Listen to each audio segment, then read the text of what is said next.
Hey everybody, it's Ms. Karp. We're going to do our notes on globalization today. As a reminder, anything in purple does not need to be written by you. I am going to talk through these quickly, but you can pause my video at any time to stop and write things down, okay? So here we go. What is globalization and how does it affect me? So first we're going to talk about what culture is. It's a way of life of a group of people who share similar beliefs and customs. So this is everything from language to religion, history, daily life, arts, government, food, sports, anything that you create or have or do that is something special about you, okay? We're going to talk more about ethnic groups later in our year, but just a quick brief. So what makes an ethnic group? People who share language, history, religion, and sometimes physical traits, but not necessarily. Okay, those are different things, culture and ethnic groups. You can be part of a lot of different and similar ones. Okay, what is a dialect? So, a dialect is a local form of language with unique vocabulary and pronunciation. So, someone who speaks with a British accent is still speaking English, so it's the same language as we're talking right now, but they might call the trunk of a car a boot. They might call the bathroom the loo. So, they're using specific vocabulary, and their pronunciation is going to be different than ours. Okay. There are three major types of government. They are democracy, dictatorship, and monarchy. We are going to talk about each one of those, and then we're going to spend some time talking about each one of those too. So what defines a democracy? That is our style of government here in the United States. This is a type of government that has limited power and people hold power, which means there are limitations to what the government can do, and that people, us, get to vote, and that gives us a say in who our leadership is. What characterizes a dictatorship? This is a second style of leadership. It's unlimited government. The government can do whatever it wants. There are no checks and balances. So this is like North Korea, in which the leader is a dictator and rules the country. They are not checked by anybody. They just do what they want. And then the last major type is a monarchy.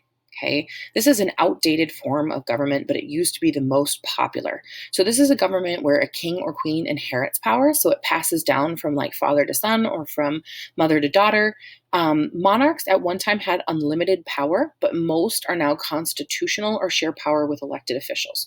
So again, England has a queen, but she's more of a figurehead. She's not making any of the decisions that are ruling the country from day to day. Okay, England has a constitution, and they have a prime minister who's similar to a president that they elect. When we're talking about culture, we're going to hear the word civilization a lot. And that just means a highly developed culture. That means that you've gotten beyond the point where you're just like trying to survive, but you have art and you have language and you have beautiful clothing and an architectural style. Like you have some of the things that make life fancy. Cultural diffusion. We talked a little bit about this today.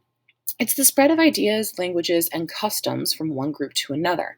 So anytime that you have been exposed to another culture, that culture is kind of rubbing off on you.